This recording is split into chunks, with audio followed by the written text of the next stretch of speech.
মাত্র 10 minute reels দেখছিলাম আর সেই ভুলে আজ আমার 1000 টাকার বাজার হয়ে গেল। আর সকালে ঘুম থেকে উঠে একটু রিলস দেখছিলাম, মজার ব্যাপার হলো একটার পর একটা শুধু বিরিয়ানির ভিডিও আসছিল। তখনই মনে হলো আজ বাড়িতেই বিরিয়ানি বানানো যাক। আর দেরি না করে তাড়াতাড়ি বাইক নিয়ে বেরিয়ে পড়লাম বাজার করতে। কয়েকদিন ধরে টানা বৃষ্টি হচ্ছিল, কিন্তু আজ সুন্দর রোদ উঠেছে, আবহাওয়াটা একদম পারফেক্ট।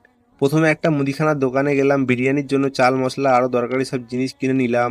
তারপর টাকা দিয়ে সোজা চলে গেলাম চিকেনের দোকানে। ফ্রেশ চিকেন নেওয়ার পর আবার গেলাম সবজির দোকানে, স্যালাডের জন্য শসা আর লেবু কিনলাম। এরপর নিলাম টক দই আর খোয়া ক্ষীর। সব বাজার শেষ করে বাড়ি ফিরলাম। সকালে এখনো কিছু খাওয়া হয়নি, বাড়িতে এসে দেখি মা দারুণভাবে ছোলা মশলা আর পরোটা বানিয়েছে। গরম গরম পরোটা দিয়ে নাস্তা সেরে নিলাম।